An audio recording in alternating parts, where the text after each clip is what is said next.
នេះខ្ញុំហើយនឹងក្មួយបានមកហាយទឹកលេងនៅខាងទឹកធ្លាក់អូជាប់ស្រុកសំឡូតខេត្តបាត់ដំបងរបស់យើងនិយាយថាខ្ញុំចាស់ហើយតែអត់តន់ចេះហាយទឹកទេនិយាយចាញ់ក្មេងទៀតហើយចង់សួរថាអ្នកណាគេខ្លះអត់តន់ចេះហាយដូចខ្ញុំនេះបងប្អូនអើយហាយផុតដៃផុតជើងវេទនាខ្លាំងមែនតើហ្មងប៉ុន្តែបើក្មួយខ្ញុំវិញគេមានជំនាញតាំងពីទូចេះហាយទឹកច្រើនក្បាច់ច្រើនម៉ាក់ណាហើយឥឡូវនេះគេបរៀនអ៊ីគេហាយទឹកហើយមុននឹងដើរដល់កន្លែងទឹកធ្លាក់ហ្នឹងគឺថាមើលផ្លូវបងប្អូនអើយចូលក្នុងព្រៃសុទ្ធហ្មងហើយដើរតាមឈើតាមអីអញ្ចឹងខ្វាត់តែថាកុំឲ្យដើរខ្លាចតែគេថាអត់ទេគេជំនាញឡើងតាមវត្តតាមអីហ្នឹងអូខ្លាំងមែនតើហ្មងហើយមុននឹងដល់កន្លែងហ្នឹងគឺបងប្អូនអើយដូចឃើញចឹងឯងឡើងទាញខ្សែទាញអីចឹងទៅហើយតាមរឹសឈើឬអីហ្នឹងគាត់ឡើងមកដល់កន្លែងទឹកធ្លាក់ខាងលើហ្នឹងហ្មងបងប្អូន30ម៉ែត្រគាត់ថាស្រួលឡើងទេអីវត្តគេធំស្រួលយើងឡើងស្រួលបួលទេតែគាត់ថាខ្ញុំវិញអត់ហ៊ានទេហើយនេះគាត់ថតពីលើមកឃើញមនុស្សឡើងទូចហ្មងបងប្អូនបរិកាមេរ៉ាបណ្ដោមនុស្សហើយនេះគាត់ចុះមកវិញគាត់ថាចុះដល់តបាយគូតមកមុនអញ្ចឹងអីពោះដែរប៉ុន្តែគាត់ថាគាត់ខ្លាចទេហើយវត្តគេធំគេថាឃើញស្នាមអ្នកឡើងទៅមុនដែរព្រោះថាមានថ្មមានឫសឈើអីអញ្ចឹងយើងតោងតាមនឹងឯងហើយតសើគាត់ហ៊ានមែនតើហើយមានអ្នកធ្លាប់ឡើងទៅដល់លើហ្នឹងគាត់ខមមិនថាមាននៅខាងជន់លើអីទៀតតែខ្ញុំអត់ហ៊ានទេចោតមែនតើហ្នឹងបងប្អូនអើយព្រោះទឹកធ្លាក់ហ្នឹងគឺខ្ពស់ហើយស្អាតណាស់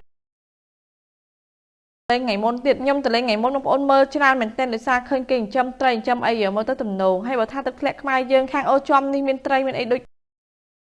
ដឹងជាល្អយ៉ាងណាទេស្អាតគុណនឹង2គុណនឹង3ហ្មងបងប្អូនដោយសារតាទឹកធ្លាក់ខ្ពស់ជាងឆ្ងាយខ្ពស់មែនតែនហ្មងហើយមួយវិញទៀតបើគេអភិរក្សត្រីអាចនឹងតាក់ទាញឲ្យភ្ញៀវទេសចរមកកាន់តែច្រើនហ្មងដោយសារតាវាទំនងហើយមើលទៅគួរឲ្យចាប់អារម្មណ៍ខ្លាំងហើយដោយសារតាវីដេអូមុនហ្នឹងឃើញបងប្អូនយើង share ច្រើនខ្លាំងមែនតែនអញ្ចឹងបើឃើញវីដេអូមួយនេះហើយកុំភ្លេចជួយ share បន្តទៀតផងដើម្បីតំបន់ទេសចរក្នុងស្រុករបស់យើងព្រោះថាកន្លែងរបស់យើងក៏ស្អាតបញ្ចាំងប្រទេសគេដែរហើយក្មួយខ្ញុំវិញអស់តម្រេះហើយថាបរៀនអីក៏មិនចេះដែរឥឡូវបរៀនក្បាច់ឆ្កែម្ដងបងប្អូនដោយសារតែគាត់ថាបើអីអត់ចេះអញ្ចឹងចេះតែក្បាច់ឆ្កែមួយក៏អត់អីដែរព្រោះថាយើងហាអឺតកអីណាធ្វើដៃនឹងតំណងហ្មងណាហើយគាត់ទៅបកែបងប្អូនក្បាច់មច្ឆាក្បាច់អីហ្នឹងចេះទាំងអស់ហ្មងហើយហាតំណងអើយតំណងខ្ញុំវិញពិបាកមែនតែនធ្វើតាមអត់កើតសោះចេះតែលិចផ្លុងហើយទឹកចូលត្រចៀកផងឆ្លក់ទឹកផងអូយវេទនានោះវេទនាប៉ុន្តែចង់ងូចចាដោយសារទឹកធ្លាក់ទៅគឺស្អាតហើយទឹកឲ្យត្រជាក់ស្រេបដូចទឹកកកចឹងឯងទៅថាងូចទឹកចង់ឡើងហ្មងបងប្អូនហើយមើលគាត់ហាលេងទឹកអូសប្បាយណាស់ហើយហាខ្លួនគេលឹងល្វិចហ្មងហើយខ្ញុំមកឃើញគេហាទឹកតំណង